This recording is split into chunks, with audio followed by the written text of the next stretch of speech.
उन्होंने कहा, अगर आप वाकई रसूल हैं तो हमें 3 हकीकतें बता दें। रूह क्या है, असहाब कहफ कैसे 309 साल सोए, और जुल्करनैन को दिए गए आसमानों के रास्ते क्या थे।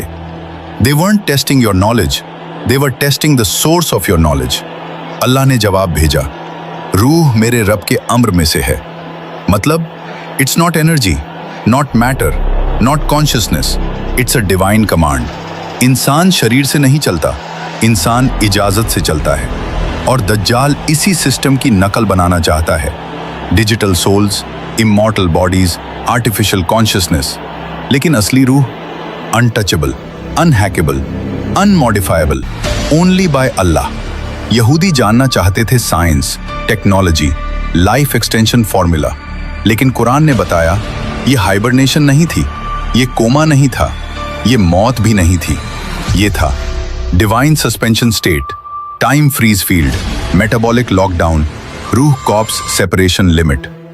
एक ऐसी नींद जिसमें आईज ओपन लगें but brain sleeps, heart beats slow, ageing stops, soul remains connected and time becomes irrelevant. एक नींद जिसे मॉडर्न साइंस आज भी समझ नहीं पाई।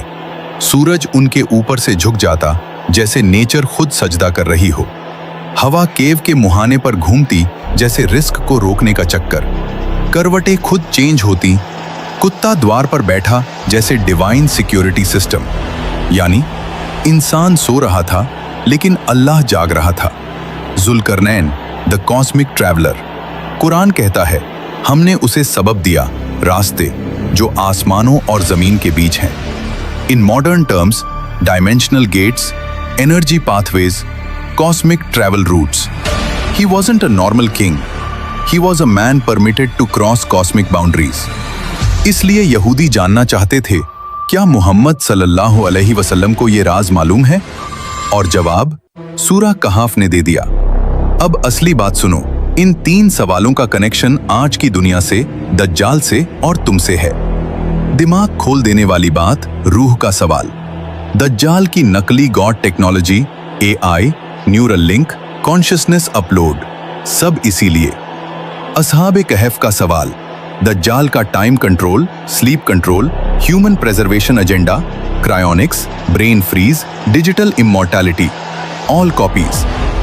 जुल्करनैन का सवाल, दज्जाल का dimensional gate, space travel, hidden kingdom agenda, CERN, portals, inter dimensional theories, all imitations. और सूरह कहफ का असली मैसेज, अल्लाह जब किसी को बचाना चाहता है तो नेचर के कानून टूट जाते हैं। जब ईसा इबाने मरियम को उठाया गया, ग्रेविटी हार गई। जब लाजरस जिंदा हुआ, बायोलॉजी हार गई। जब असहाबे कहफ सोए, एजिंग हार गई। और जब दज्जाल आएगा, ह्यूमन साइकोलॉजी हार जाएगी अगर ईमान न हुआ। असल सवाल ये नहीं है असहाब एक कैसे सोए, असल सवाल ये है तुम क्यों सो रहे हो। क्योंकि दुनिया बदल रही है लेकिन तुम अब तक जगे ही नहीं। इस दौर की सबसे बड़ी जीत बच जाना नहीं, ईमान पर टिक जाना है। और जवाब अल्लाह का, ऐसा जवाब जिसने साइंस को मोड़ दिया, साइकोलॉजी को हिला दिया और पूरी दुनिया को यह दिखा दिया कि नेचर का हर कानून, हर सिस्टम, हर फॉर्मूला सिर्फ अल्लाह के इशारे पर चलता है। जो इंसान समझता है कि वो टेक्नोलॉजी से सब कुछ कंट्रोल कर लेगा, उसके लिए सूरह अल कहाफ एक चेतावनी है। तू सीख सकता है, तू कॉपी कर सकता है, लेकिन तू मालिक कभी नहीं बन सकता। असहाबे कहफ की गुफा, केव नहीं, डिवाइन लैबोरेटरी। लोग समझते हैं असहाबे कहफ बस एक गुफा में छुप गए थे। नहीं, वो गुफा पत्थर की शरण नहीं थी, वो अल्लाह का डिवाइन लैबोरेटरी थी। एक ऐसा लैब जहां कोई इंसानी मशीन नहीं, कोई ह्यूमन टेक्नोलॉजी नहीं, कोई साइंटिस्ट नहीं, सिर्फ अल्लाह का कंट्रोल था। सूरज का angle, divine solar engineering. Quran बताता है सूरज दाईं तरफ झुकता और बाईं तरफ से निकल जाता। मतलब सनलाइट सीधी नहीं पड़ती थी, यूवी रेज स्किन तक नहीं पहुंचती, सेल्स बर्न नहीं होते, डिहाइड्रेशन नहीं, विटामिन इम्बैलेंस नहीं। आज साइंस कहती है डायरेक्ट यूवी एक्सपोजर बॉडी को डिस्ट्रॉय कर देती है, लेकिन यहां अल्लाह ने सूरज को ही एडजस्ट कर दिया। हवा का flow, perfect oxygen management. Quran कहता है गुफा के मुंह पर हवाएं घूमती थीं, मतलब CO2 जमा नहीं होती, सफोकेशन नहीं, ऑक्सीजन स्टेबल रहती, बॉडी डीके नहीं होती। आज ICU में वेंटिलेटर चाहिए, तब हवा को अल्लाह ने वेंटिलेटर बना दिया। शरीर का प्रिजर्वेशन, नेचुरल बायो इंजीनियरिंग। अल्लाह फरमाता है, हम उन्हें दाएं बाएं करवट दिलाते रहे। क्यों? ब्लड सर्कुलेशन बंद न हो, बेड सोर्स न बने, मसल्स डेड न हो, नर्व्स डैमेज न हो। आज मॉडर्न हॉस्पिटल्स में नर्सेज ये काम करती हैं। उस वक्त अल्लाह खुद केयरटेकर था। Time, complete freeze mode. ये सबसे बड़ा शौक है। 309 साल, लेकिन असहाब को लगा हम एक दिन या उससे कम सोए। मतलब टाइम परसेप्शन बंद, brain clock reset, ageing completely paused, cells ageing से बाहर। आज साइंस इसे कहती है metabolic suspension, time dilation, stasis state. 309 साल, लेकिन असहाब को लगा हम एक दिन या उससे कम सोए।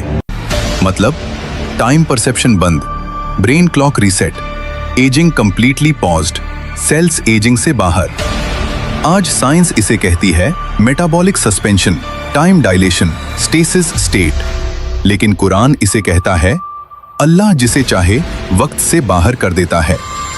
हर पार्टिकल, हर सेकंड अल्लाह के कंट्रोल में। यहां कोई कोइंसिडेंस नहीं था, यहां कोई चांस नहीं था। हर हवा की सांस, हर सूरज की किरण, हर सेल का फंक्शन, हर सेकंड का फ्लो, सब कुछ कैलकुलेटेड नहीं, सब कुछ कमांडेड था। ये कहानी नहीं, ये दज्जाल एरा की वार्निंग है। सूरह अल कहफ कोई हिस्ट्री लेसन नहीं है, ये आखिरी जमाना का सर्वाइवल मैनुअल है। क्यों? क्योंकि दज्जाल का सिस्टम यही करेगा। टाइम का इल्यूजन, लाइफ एक्सटेंशन का झूठ, डेथ पर कंट्रोल का दावा, गॉड लाइक टेक्नोलॉजी का नाटक। और सूरह कहफ सीधा कहती है जिसे अल्लाह बचाना चाहे उसके लिए टाइम भी रुक जाता है। ना टेक्नोलॉजी रोक सकती है, ना सिस्टम, ना गवर्नमेंट, ना दज्जाल। फाइनल पंच जो दिल को हिला दे।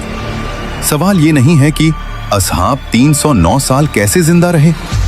असल सवाल ये है, अगर आज दज्जाल का सिस्टम तुम्हें घेर ले तो क्या तुम्हारे पास भी अल्लाह की केव है? क्योंकि अल्लाह जब चाहता है तो गुफा जन्नत बन जाती है और जालिमों का शहर कब्रिस्तान।